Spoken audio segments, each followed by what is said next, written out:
A Lesc promove novo conceito para arrecadar medicamentos no estado e você vai ver também.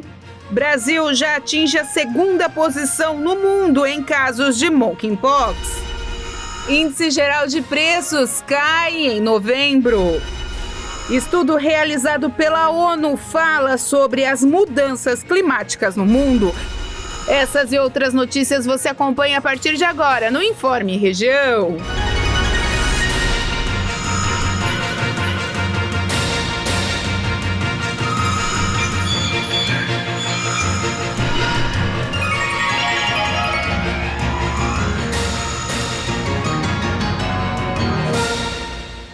Olá, hoje sexta-feira, 2 de dezembro de 2022, sexta-feira de jogo da seleção, garantindo aí a próxima fase, as oitavas de final da Copa do Mundo. O Brasil já se tornou o segundo país do mundo com mais de 10 mil casos da monkeypox, a varíola dos macacos. O número só é menor do que dos Estados Unidos, que tem cerca de 30 mil infectados pela doença. Em pouco mais de 5 meses após a varíola do macaco, ou Mpox, chegar ao Brasil, o país já ultrapassou a marca de 10 mil casos da doença. O balanço do Ministério da Saúde também informou que 13 pessoas já morreram. O Brasil ficou atrás apenas dos Estados Unidos, que hoje tem mais de 29 mil diagnósticos confirmados da doença. Desde o início do surto global, em maio, 80 mil pessoas tiveram a Mpox em países onde ela não é endêmica. Os países em que a doença contaminou a população rapidamente, como Espanha, Alemanha e Inglaterra, conseguiram conter o avanço do vírus por meio da vacinação, algo que ainda não acontece no Brasil. Em outubro, 9.800 doses chegaram ao país, mas a pasta informou que elas seriam destinadas para a realização de estudos. A Organização Mundial da Saúde revelou na semana passada que as Américas são a região do mundo mais afetada pela varíola do macaco. Dos 10 países com o maior número de casos no mundo, 6 estão no continente americano: Estados Unidos, Canadá, México, Colômbia, Peru e Brasil. Juntos, eles representam 63,7% do total de infecções por Mpox em locais não endêmicos. O Brasil criou em outubro quase 160 mil vagas de trabalho. Segundo o CAGED, quase todos os grupos de atividades econômicas registraram alta de vagas formais no mês. No total, foram abertas 159.454 vagas de trabalho no Brasil no mês de outubro. Segundo dados do Cadastro Geral de Empregados e Desempregados, divulgados pelo Ministério do Trabalho, o número representa a diferença entre as mais de 1.789.000 contratações e as mais de 1.630.000 demissões no período. Com isso, houve queda de vagas formais em relação a setembro, quando foram registradas 278 mil vagas criadas. Os dados do CAGED se referem apenas às vagas com carteira assinada e o levantamento não capta os dados do mercado de trabalho informal, como a PNAD contínua do IBGE. No acumulado do ano de 2022, foi registrado o saldo de 2.320.000 vagas de empregos. 4 dos 5 grupos de atividades econômicas registraram alta no saldo de vagas formais no mês: serviços, comércio, indústria, postos e construção. Somente o grupo da agricultura e pecuária teve saldo negativo de 1.435 postos em outubro. O Índice Geral de Preços de Mercado, conhecido como inflação do aluguel, caiu em novembro. Esse foi o 4º mês seguido da taxa negativa. A Fundação Getúlio Vargas informou que, em novembro, o Índice Geral de Preços Mercado caiu 0,56%, no 4º mês seguido de taxa negativa. A baixa aconteceu após recuo de 0,97% em outubro. Com este resultado, o índice acumula alta de 4,98% no ano e de 5,90% em 12 meses. O IGPM é conhecido como inflação do aluguel, por servir de parâmetro para o reajuste de diversos contratos, como os de locação de imóveis. Além da variação dos preços ao consumidor, o índice também acompanha o custo de produtos primários, matérias-primas, preços no atacado e dos insumos da construção civil. Nessa última apuração, o IGPM registrou deflação menos intensa. A aceleração do índice foi influenciada pela alta de 3 itens dos 3 indicadores que compõem: a soja, a gasolina e a mão de obra da construção. A seguir, a ONU faz novo alerta sobre as mudanças radicais do tempo.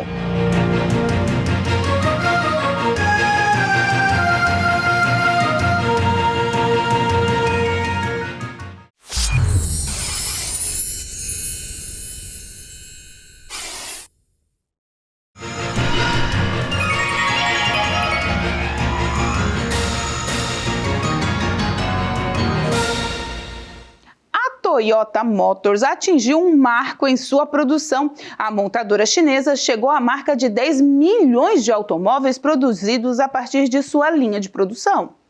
O 10.000.000º carro produzido pela empresa foi um veículo de nova energia, montado em sua recém-concluída fábrica de veículos, construída com um investimento total planejado de 8 bilhões e 500 milhões de yuans, o equivalente a mais de $1 bilhão.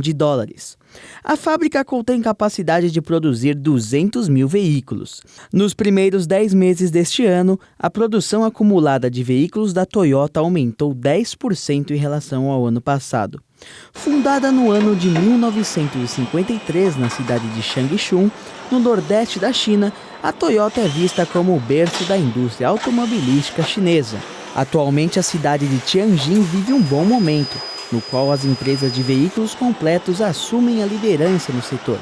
E várias empresas de autopeças e serviços estão se desenvolvendo coletivamente, estabelecendo uma base sólida para o desenvolvimento de alta qualidade da indústria automobilística no local. Um estudo feito pela Organização Meteorológica Mundial revelou que todas as regiões do mundo estão sofrendo com eventos extremos nos períodos chuvosos de 2021. Uma das graves consequências é as dificuldades de acesso à água doce para bilhões de pessoas ao redor do planeta. De acordo com o estudo, grandes áreas do mundo registraram um clima mais seco do que o normal no ano passado. Na América do Sul, uma seca persistente afetou o Rio Paraná e o Rio da Prata. Por outro lado, foram registrados fluxos de rios acima do normal em algumas bacias na América do Norte, no norte da Amazônia, no sul da África, na China e no norte da Índia. Além de causarem enchentes e secas, os eventos extremos dificultaram o acesso de bilhões de pessoas à água doce. Atualmente, cerca de 3 bilhões e 600 milhões de pessoas têm acesso insuficiente ao insumo durante pelo menos um mês por ano. O número pode ultrapassar a marca de 5 bilhões de pessoas em 2050. O estudo também informou que 74% dos desastres naturais entre os anos de 2001 e 2018 estiveram relacionados à água.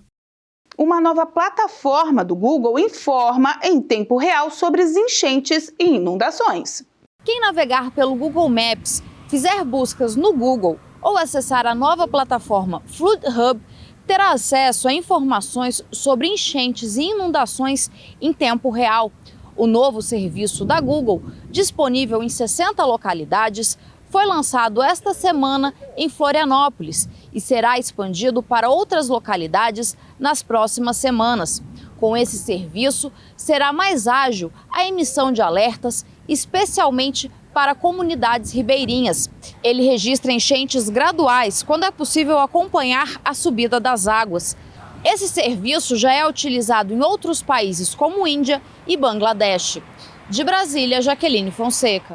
O Ministério Público entra com uma ação contra a Jeep devido às altas reclamações, principalmente no seu modelo Compass. A Procuradoria aponta mais de 3.000 reclamações registradas no site Reclame Aqui. Pede um recall de todas as unidades fabricadas a partir de 2018 e acusa também a Secretaria Nacional de Trânsito por ter aprovado o carro para venda. O Jeep Compass é o SUV de porte médio de maior sucesso no mercado brasileiro.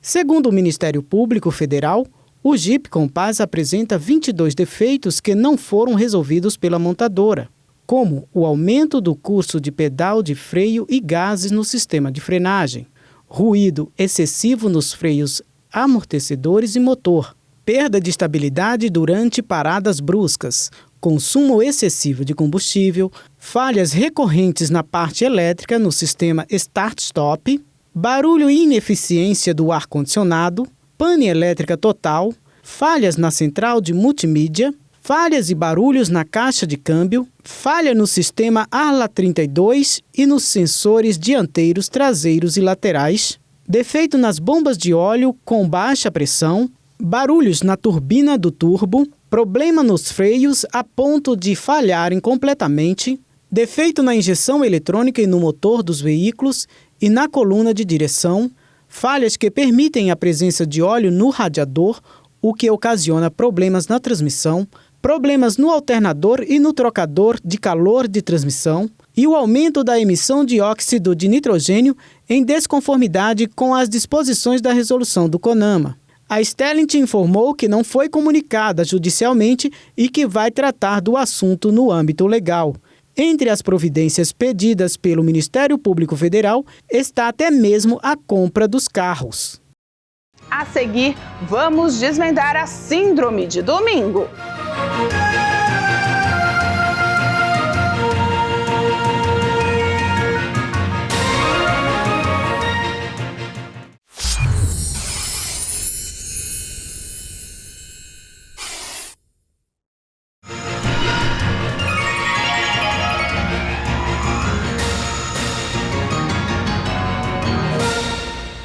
O Ministério da Educação acabou desbloqueando o valor de 366 milhões de reais de universidades e institutos federais. As entidades dizem que esses recursos são usados para pagamentos como conta de água, luz, retores, e eles estavam totalmente preocupados com a possibilidade de fechar o ano no vermelho.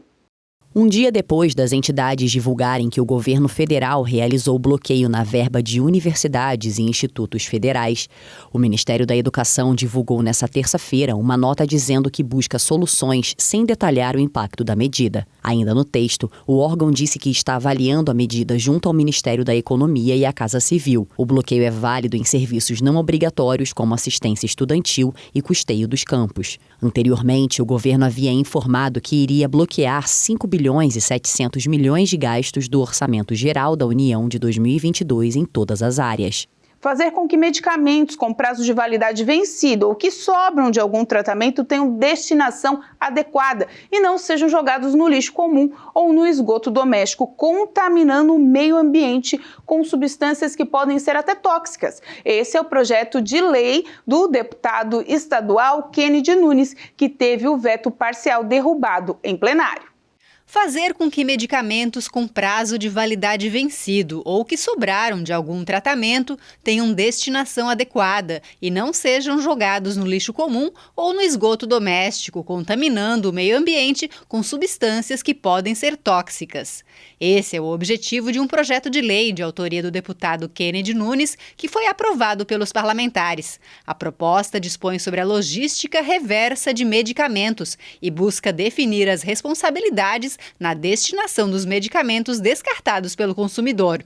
Conforme o projeto, estabelecimentos como farmácias, laboratórios ou centros de pesquisas laboratoriais deveriam passar a contar com pontos de coleta para esses produtos. Os medicamentos vencidos seriam então armazenados, transportados e restituídos pelo próprio setor empresarial, dando a eles a destinação final ambientalmente adequada. Em janeiro deste ano, o governo sancionou o projeto, mas com um veto parcial ao artigo número 5 da proposta, que determina que os importadores, fabricantes, distribuidores e comerciantes de medicamentos deveriam se adequar ao disposto na lei em até 180 dias a partir da publicação. A imposição foi considerada inconstitucional pela Procuradoria-Geral do Estado, mas os deputados rejeitaram esse veto, validando a proposta original do deputado Kennedy Nunes. O veto tinha duas coisas ali no veto do artigo 5º. O veto dizia que a lei tinha que, os fabricantes tinham que se adequar à nova legislação em até 180 dias e que exigia que todas as cidades que até 30 mil habitantes, a obrigatoriedade de colocar em pontos específicos. Não adianta fazer uma lei se não tiver nenhum tipo de prazo e punição, né? Toda lei existe o que tem que ser feito e, ao não ser feito, uma punição. Então, Então eu acho que ficaria inócua a lei aprovada sem o artigo 5º. Derrubamos por unanimidade, as pessoas entenderam a importância que tem e agora, a partir de agora, os fabricantes vão ter que dar o jeito. Os parlamentares também rejeitaram um veto parcial a um projeto de autoria do deputado Gerry Comper, que determina às empresas locadoras de veículos o dever de informar ao Departamento Estadual de Trânsito sobre a existência de delitos de apropriação indébita e estelionato que envolvam veículos de sua propriedade. O objetivo principal é evitar a venda e a transferência desses veículos, corrigindo uma lacuna na legislação vigente. Para muitas pessoas, o domingo está associado com um sentimento de tristeza, ansiedade e medo. Esses são os sintomas que estão ligados a um transtorno cada vez mais presente na nossa sociedade. Se você não sabe do que estamos falando, presta atenção nessa reportagem. Quando chega o domingo, muita gente desanima. Triste, né? Logo tem a segundona. Eu sei que vai começar tudo de novo, ter trabalho, faculdade, chefe no meu ouvido, meta, essa loucura. Ai, dá até uma coisa no coração de lembrar. Essas sensações podem ocorrer com qualquer pessoa e gerar a chamada síndrome do domingo. É mais uma síndrome, né, que a gente acha diferente, se espanta, mas é real, acontece. E para ser determinado síndrome tem que ter sintomas que possam valer ser uma síndrome, que é uma ansiedade antecipatória. Você pode, inclusive, não ter um sábado muito bom, por já saber que vai chegar o domingo e ele logo vai passar. A síndrome é mais comum do que se imagina e pode gerar, inclusive, sintomas físicos. Pode ter insônia e atacar o intestino. A síndrome atinge principalmente pessoas que estão insatisfeitas com a profissão. E olha que não é pouca gente. Uma pesquisa recente mostra que 72% dos entrevistados estão infelizes com o trabalho que exercem. Você acha que você se encaixa nisso? Acho que sim. Acredito que sim, porque tem aquela ansiedade, aquele desconforto, né, da segundona. Acho que tem tudo a ver. Mas não para por aí. Segundo o especialista, para ter a síndrome, a pessoa não precisa necessariamente estar insatisfeita com a profissão, mas muito feliz com o que vive no fim de semana. Vamos dizer que você vive uma vida maravilhosa em família, com seus filhos, aquilo para você é muito bom. E você vai ter que começar a trabalhar segunda-feira. Às vezes o trabalho não é dos piores, às vezes você gosta do trabalho. E só que o momento de lazer com a família, aquele momento seu de final de semana, ele é muito mais gratificante. Aí fica mesmo difícil não se entristecer com o fim dos dias de lazer. Mas, segundo o especialista, é preciso focar no presente e ser grato. Você tem que programar a sua mente e entender que, primeiro, ainda bem que você está vivo. Começa por aí. Se a tua saúde estiver bem, poxa, agradeça isso. Tenta se agarrar às coisas boas da vida, contando o seu pensamento. Claro, aquelas coisas naturais, como alimentação, exercício físico, uma noite bem dormida, dormir de noite, não de madrugada, aquelas coisas que a gente está cansado de dizer, mas que quase ninguém consegue fazer. Então, tem que fazer essas coisas todas. Mas não só isso, é controlar a própria mente, controlar a ansiedade. Diferente de quem sofre com a síndrome, quem vive na fé ama essa data e aproveita com alegria cada segundo do domingo, como o pastor Jaime de Amorim, da Igreja Internacional da Graça de Deus. Meu domingo nós lembramos da ressurreição, né? Sempre é o primeiro dia da semana, porque é um costume lá fora, pessoal, mas não é o sábado, não, domingo que é o dia do Senhor. Nós falamos dia do Senhor. O dia que a igreja vem para renovar as forças, para buscar a força de Deus. Bem, a própria ciência diz que quando você dá alguma coisa a alguém, você sente algo bom dentro de você. Imagine quando você dá algo para Deus. O que é? Você está dando aquele dia, aquele momento, o seu louvor, a sua adoração, o seu momento, o seu coração está sendo entregue ao Senhor.